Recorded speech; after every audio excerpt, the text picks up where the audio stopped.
ശ്രീ റെജി ലൂക്കോസ്, ഒന്ന് ഈ 2 smart city പദ്ധതികൾ വഴി നമുക്ക് ബസ്സുകൾ കിട്ടാനുണ്ട്.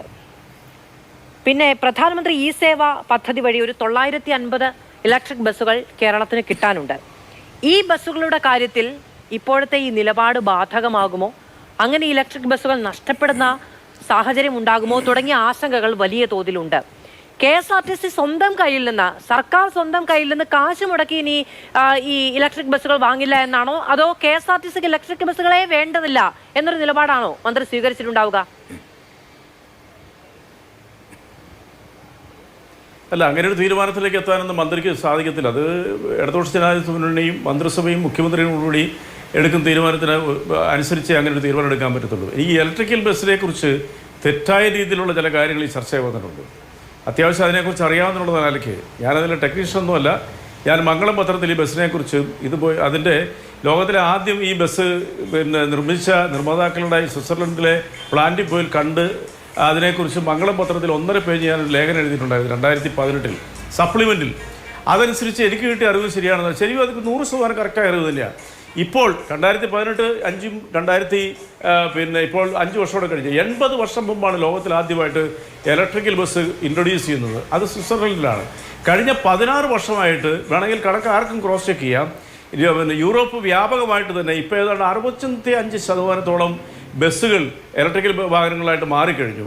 അമേരിക്ക പോലുള്ള രാജ്യങ്ങളിലെ മിക്കവാറും സർക്കാരിൻ്റെ അധീനതയിലുള്ള കൗണ്ടികളുടെ അധികാരത്തിലുള്ള എല്ലാ സ്ഥലങ്ങളിലും 90% ഇലക്ട്രിക്കൽ വാഹനങ്ങളിലേക്ക് മാറിക്കഴിഞ്ഞു.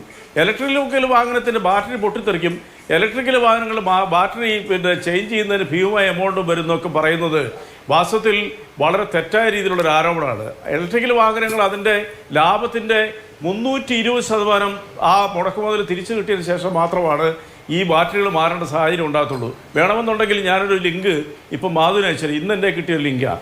അപ്പോൾ അങ്ങനെയൊക്കെയുള്ള യാഥാർത്ഥ്യങ്ങൾ നിൽക്കുക. ഇതിലൊക്കെ ഉപരിയായിട്ട് ലോകം പാരിസ്ഥിതികമായ പ്രശ്നങ്ങൾ നേരിട്ടുകൊണ്ടിരിക്കുകയാണ്. ഏറ്റവും കൂടുതൽ പരിസ്ഥിതിക്ക് ആഘാതമായിരിക്കുള്ള വസ്തുക്കൾ ഉൽപ്പാദിപ്പിക്കുന്ന ചൈനയാണ്.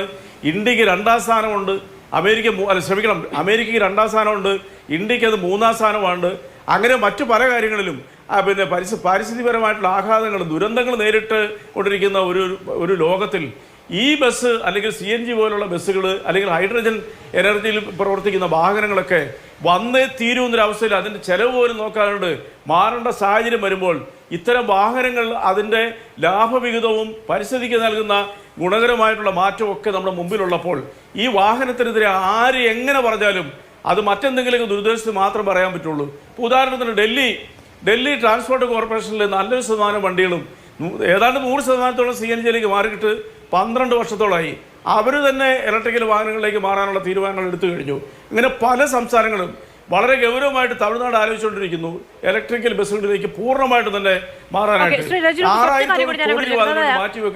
ഈ പറയുന്നൊരു രാഷ്ട്രീയ പ്രശ്നം അതിലുണ്ട്. KSRTC പലവിധ പ്രശ്നങ്ങളിലൂടെ പോകുമ്പോഴും വലിയ വിവാദങ്ങളിലേക്ക് പോകുമ്പോഴും ആളുകൾ കൂലിപ്പണിക്ക് പോകാൻ അനുമതി ചോദിച്ച് കത്തെഴുതുമ്പോഴും ഒന്നും KSRTCയിലെ ഗതാഗത വകുപ്പ് മന്ത്രിക്കെതിരെ പാർട്ടിയുടെ സംസ്ഥാന സെക്രട്ടറിക്ക് എന്തെങ്കിലും ഒന്നും പറയേണ്ടി വന്നിട്ടില്ല. പക്ഷെ നിലവിൽ ആ സാഹചര്യമുണ്ട്. LDFനോട് ചേർന്ന് പോകുന്ന നിലപാടല്ല KB ഗണേഷ് കുമാറിന് എന്നൊരു പ്രചാരണമുണ്ടെങ്കിൽ അതിന്റെ യാഥാർത്ഥ്യം എത്രയാണ്? അതിനകത്ത് ബഹുമാനപ്പെട്ട ഡിജോ കാപ്പൻ പറഞ്ഞതിനോട് ഞാൻ യോജിക്കും. അദ്ദേഹത്തിന് ആരെങ്കിലും തെറ്റിദ്ധരിപ്പിച്ചായിരിക്കും. അദ്ദേഹം പെട്ടെന്ന് നോക്കിയപ്പം 1 കോടി രൂപയ്ക്ക് 4 ഡീസൽ വണ്ടി വാങ്ങിക്കാം, ഒരു ബസ്സിനാണെന്നുണ്ടെങ്കിൽ 1 കോടി രൂപയാവും. ഇങ്ങനെയുള്ള കണക്കുകൾ നോക്കിയപ്പോൾ ഈ ഉദ്യോഗസ്ഥന്മാർ അദ്ദേഹത്തിനെ പ്രേരിപ്പിച്ചപ്പോൾ അദ്ദേഹം ഒരുപക്ഷെ പെട്ടെന്ന് ആ കണക്ക് വെച്ച് നോക്കിയപ്പോൾ അത് ശരിയെന്ന് തോന്നിയോണ്ട് പറഞ്ഞതായിരിക്കാം. ഞാൻ മനസ്സിലാക്കിയെടുത്തോളം വളരെ മിടുക്കനായ ഒരു മന്ത്രിയാണ് ഗണേഷ് കുമാർ. അത് അദ്ദേഹം തെളിയിച്ചിട്ടുണ്ട്. ഞാൻ ആ ചർച്ചയുടെ തുടക്കത്തിൽ പറഞ്ഞു അദ്ദേഹം അതിൽ നിന്നും യാഥാർത്ഥ്യങ്ങൾ ഉൾക്കൊണ്ടുകൊണ്ട് മാറും എന്ന് ഞാൻ പ്രതീക്ഷിക്കുന്നു. പക്ഷേ ഒരു കാര്യം ഞാൻ പറയാം, അത് ആ ചർച്ചയുടെ ആദ്യത്തെ പറഞ്ഞ പോലെ തന്നെ അടിസ്ഥാനപരമായിട്ട് LDFന്റെ നയത്തിൽ നിന്നും വ്യതിചലിച്ചുകൊണ്ട് ഒരു കൂട്ടുകക്ഷി മന്ത്രിസഭ എന്നുള്ള നിലയ്ക്ക് LDFന്റെ ഒരു ഘടകകക്ഷി മന്ത്രിക്കും വ്യതിചലിച്ചുകൊണ്ട് മാറാൻ കഴിയില്ല. അത് കൂട്ടുത്തരവാദിത്തമുള്ള വാക്ക് പറഞ്ഞ് നമ്മുടെ സണ്ണിക്കുട്ടി അഭിപ്രായം വിമർശിച്ചു. അദ്ദേഹം വിമർശിക്കട്ടെ, അദ്ദേഹത്തിന്റെ സ്വാതന്ത്ര്യം. അതൊരു പൊതു കോമൺ പ്ലാറ്റ്ഫോം എന്ന് ഞാൻ പറഞ്ഞത് മാത്രമേ ഉള്ളൂ. സാധാരണ രീതിയിൽ അങ്ങനെ മാറാൻ പറ്റത്തില്ല. ഗൗതം മാഷ് വളരെ വ്യക്തമായിട്ട് തന്നെ ജനങ്ങൾക്കെതിരായിട്ടുള്ള ഒന്നും നടപ്പിൽ വരാൻ സമ്മതിക്കത്തില്ല എന്ന് പറഞ്ഞത് തന്നെ അത് മുഴുവൻ കാര്യങ്ങളാണ്. എനിക്ക് പ്രധാനപ്പെട്ട ഒരു കാര്യമാണ് ഈ ചർച്ച പറയാറുണ്ട്. KB ഗണേഷ് കുമാർ പറഞ്ഞ ഒരു കാര്യത്തിനോട് വിജയിപ്പുണ്ട്, വ്യക്തിപരമായിട്ടുള്ള വിയോജിപ്പാണ്.